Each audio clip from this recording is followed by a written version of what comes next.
Hello to my YouTube channel. In the next clip you will find filming from various fields, images, text, voice, music.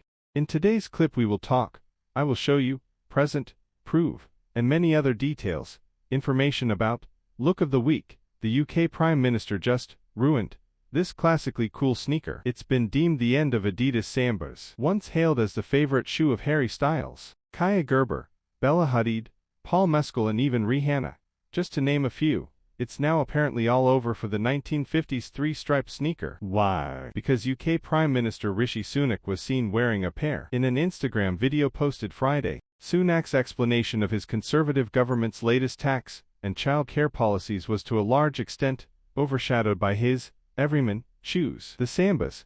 Guess he's one of us now. Read one comment. His trainers really helped the video become easily understandable and relatable for me, added another sarcastically. The British press were equally resistant to any sartorial strategy that might have been in play. Yet another try-hard bid to appear relatable has backfired, wrote journalist Michael Hogan for left-leaning national newspaper The Guardian. In a bid to present himself as young and hip, Sunak took an eternally cool sneaker and ruined it for everyone, added British GQ. It's a far cry from the public reaction another political leader received after being spotted in a pair of sneakers. In the summer of 2019, former President Barack Obama was seen at an Obama Foundation event in Kuala Lumpur, Malaysia, wearing box fresh Stan Smiths. The internet swooned in response, calling the look tasteful, playful and on point. And when Kamala Harris began pounding the 2020 campaign trail in an assortment of Converse sneakers, Chuck Taylors in both leather and canvas, all-stars and even badge-adorned high tops, she was lauded for a brave subversion of the rules of political dress. So why aren't Sunak's Sambas striking the same chord? Firstly,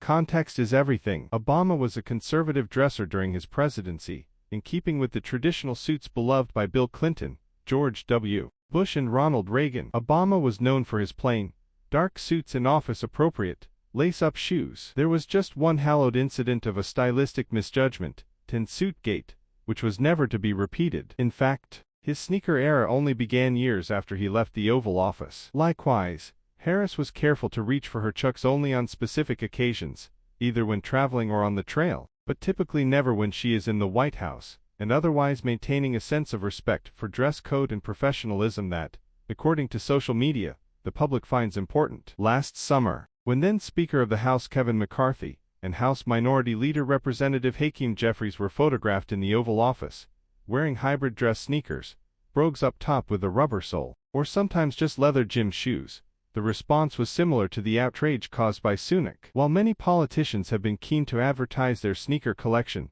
Donald Trump has been the first former president to capitalize on the rising trend. In February, one day after he was ordered by a judge to pay nearly $355 million in his New York civil fraud trial, Trump launched a sneaker line at SneakerCon in Philadelphia. The primary design was a gold high-top shoe, featuring a white and red sole, an American flag and an embossed T on the outer flank. Christened the Never Surrender high-top sneaker, it is available to purchase for $399. Perhaps the furor over Sunak's sneakers isn't purely because it's inconceivable that the wealthiest prime minister in British history would be wearing relatively humble $100 shoes, though that doesn't help, and instead has more to do with when he wore them. The Sambas appeared to be a transparent attempt at signal dressing, if not a potential distraction away from the politics of his interview. Even the most ardent sneakerheads know there is a time and a place for a gum sole, and the British public have decided on camera at 10 Downing Street is neither.